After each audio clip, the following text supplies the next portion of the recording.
강남구와 강북구의 경제 규모 차이는 약 22배입니다. 50년 전 정부의 결정이 만들고 이후 30년 가까이 된 불평등 정책이 그 크기를 키워온, 즉 인위적 격차인데요.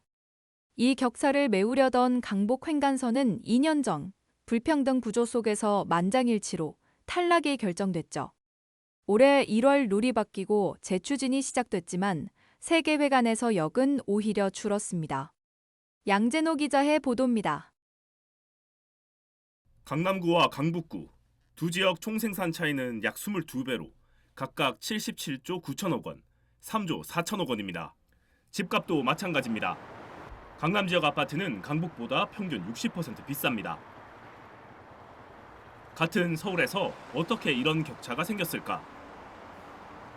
이 격차는 우연이 아닙니다. 정책이 만들었습니다. 1970년대 정부는 강북에서 아파트는 물론 백화점이나 대학 등 기반시설 개발을 강제로 막고 명문 고등학교 18개를 강남으로 옮겼습니다. 강남 8학군 탄생의 시작입니다. 당시 이사를 결심하는 사람들이 줄을 이었고 강남으로 향하는 이주가 가팔라졌습니다. 사람을 움직인 건 시장이 아니라 정책이었던 겁니다. 그리고 1998년 이 격차는 돌이키기 어려운 방향으로 꺾였습니다. 외환 위기가 닥치자 정부는 허리띠를 졸라맸습니다. 그 과정에서 강북을 동서로 관통할 10호선과 12호선이 전면 백지화됐습니다.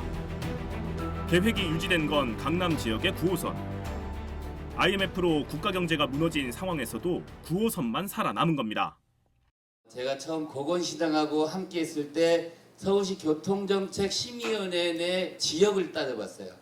그때 30여 명 중에서 80%, 90%가 강남, 서초, 송파, 수서에 살고 있었습니다. 그런 분들이 과연 북부 지역의 교통에 대한 불편함을 얼마나 알고 있을까라는 염려를 했었던 기억이 나고, 그 결과 1970년대 강남 대비 300만 명 이상 많았던 강북의 인구는 꾸준히 감소하기 시작합니다. 결국 2000년대 초 역전된 뒤 9호선이 개통된 2009년 그 격차는 100만 명을 넘어섰습니다. 이후 이 인구 격차는 단 한 차례도 좁혀지지 않으면서 124만 명까지 늘어났습니다. 이 흐름은 예비타당성 조사라는 제도로 단단하게 굳어집니다.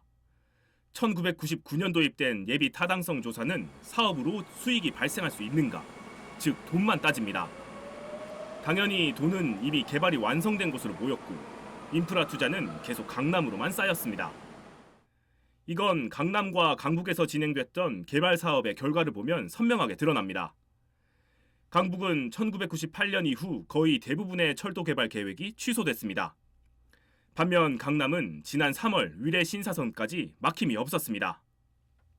사실은 여전히 현행의 예타 제도에서 가장 어려운 부분은 뭐냐면 수도권 내에서 혹은 서울 내에서 소외 지역에 대한 사업들입니다.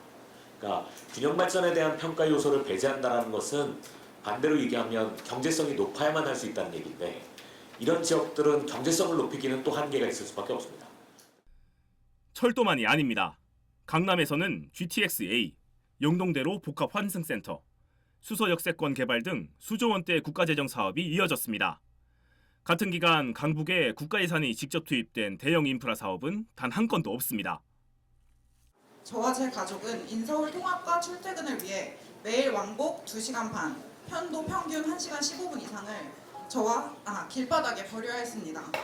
지금도 출퇴근 시간에는 버스를 타고 인근 지하철역까지 가는 데에만 무려 30분에서 1시간이 걸립니다. 이 격차를 줄이기 위한 노선이 바로 강북을 동서로 가로지르는 강북 횡단선입니다. 1998년 잘려나간 10호선의 경로를 상당 부분 잇는 노선으로 강북의 9호선이라고 불리며 기대를 모았습니다. 하지만 결과는 예타 전문위원 8명의 만장일치 탈락. 1조 원이 넘는 적자가 지적됐고 지역 균형 발전은 고려 대상조차 아니었습니다. 산으로 막혀있는 길을 뚫기 위해서 만드는 게 강북 횡단선 아닙니까? 근데 왜 가장 중요한 노선 취지가 사라지고 상업성만 따지고 있어요? 이거는 말이 안 됩니다. 그런데 탈락에 손을 든 위원들은 보고서에 이렇게 적었습니다. 강북 횡단선은 철도 소외 지역을 연결하는 상징성이 있다. 강북이 소외 지역이라는 건 탈락을 결정한 사람들도 알고 있었던 겁니다. 하지만 돈을 쫓는 예타라는 평가틀 안에서 그 말을 점수에 담을 방법은 없었습니다. 강남 77조 원 대 강북 3조 원이라는 극단적 생산성 쏠림에서도 강북은 예타 제도 안에서 소외 지역이 아닙니다. 그 결과 예타 과정에서 균형 발전 항목은 단 한 줄로 끝났습니다. 과밀 억제 권역에 해당하는 사업으로 운용 지침에 따라 분석을 생략한다. 경북의 문경, 김천 단선철도가 거의 동일한 예타 점수로 통과된 것과 다르게 강북 횡단선이 실패한 이유가 여기에 있습니다. 이 기울어진 불평등 구조가 27년 만에 변화의 첫걸음을 뗐습니다. 이제 서울도 낙후지역 가산점을 받을 수 있게 됐고 그 내용이 국가재정법에도 명시됐습니다.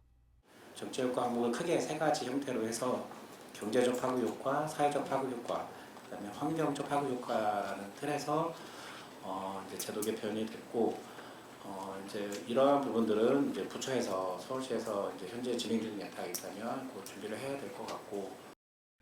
여기에 맞춰 서울시도 곧장 움직였습니다.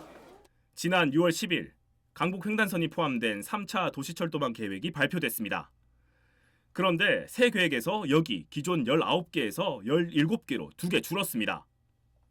아까 정류장 얘기 많이 하셨는데요. 일단은 이 노선이 가야 됩니다. 일단 저희가 17개로 축소했다는 거 너무 죄송스럽게 말씀을 드리는데 안 그러면은 뭐 제한을 할 수조차 없는 어려운 상황이었습니다. 어느 역이 빠지는지는 아직 공개되지 않았지만 결과에 따라 지역 간, 주민 간 갈등이 발생할 수밖에 없는 사안입니다. 27년 만에 룰은 바뀌었습니다. 역 2개를 없애면서까지 비용도 줄였습니다. 그럼에도 강북 횡단선의 성공 여부는 여전히 미지수입니다. BTV 뉴스 양진호입니다.